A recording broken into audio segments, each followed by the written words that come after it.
My precious friend, விலையேறப்பெற்ற அன்புக்குரியவர்களே, today being May 1st, இன்று மே மாதம் 1 தேதியா இருக்கிறபடியால் we remember everyone who labors hard. கடினமாய் உழைத்து பிரயாசப்படுகிற ஒவ்வொருவரையும் நாங்கள் மனதார நினைக்கிறோம்.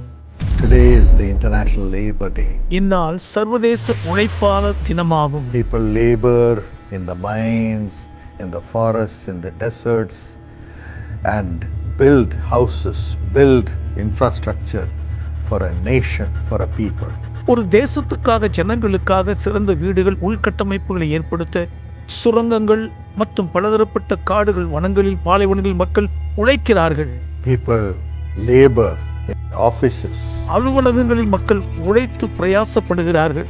And we labor to live a righteous life, to have the presence of God, to bring blessings upon our family. நம்முடைய குடும்பத்தின் மீது தேவனுடைய ஆசீர்வாதத்தை வருவிப்பதற்காக, தேவ பிரசன்னத்தால் நிறைந்து வாழ, நீதியாய் ஜீவிக்க பிரயாசப்படுகிறோம். Today we remember all the labor of all of us.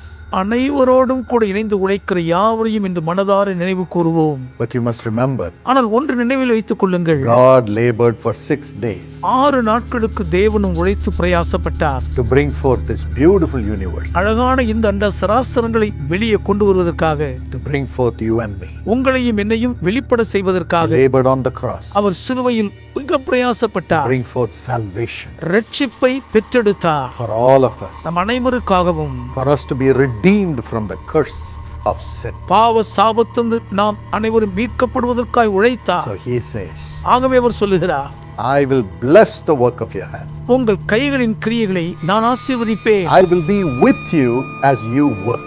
நீங்கள் வேலை செய்யும் பொழுது நான் உங்களோடு கூடவே இருப்பேன். And Paul says, பவுலடியார் சொல்லுகிறார், mind your business. உங்களுக்கு கொடுக்கப்பட்ட வேலையை பார்த்து செய்யுங்கள்.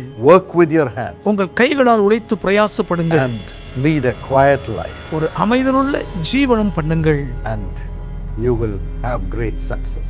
மகத்தான வெற்றியில் சிறப்பீர்கள். Yes, God expects us to work with our hands. ஆம், நம்முடைய கைகளால் நாம் உழைத்து பிரயாசப்பட தேவன் எதிர்பார்க்கிறார். But He blesses all our efforts. ஆயிலும் நம்முடைய சகல பிரயாச முயற்சிகளையும் அவர் He ஆசீர்வதிக்கிறார். prospers அவர் நம்மை செழித்தோங்க செய்கிறார். as we keep Him in the center of our lives. நம்முடைய வாழ்க்கை நடுநாயகமாய் நாம் அவரை வைத்திருக்கும் போது, As you celebrate this Labor Day, இந்த உழைப்பாளர் தினத்தை கொண்டாடும் போதும், may this be your focus. இதுவே உங்கள் முழு நோக்கமாய் இருக்கட்டும். Keeping God first. தேவனை முதலிடத்தில் வைப்பது. Seek first the kingdom of God and all His righteousness. முதலாவது தேவனுடைய ராஜ்யத்தையும் நீதியையும் முழுவதும் தேட வேண்டும். And all these things shall be added unto you. அப்பொழுது இவைகள் எல்லாம் உங்களுக்கு கூட கொடுக்கப்படும். Have a wonderful reward for your labor. உங்கள் உழைப்பின் பிரயாசத்துக்கு அருமையான பலனை பெற்றுக் கொள்ளுங்கள். Happy Labor Day. உழைப்பாளர் தின நல்வாழ்த்துக்களை கூறிக்கொள்கிறேன்.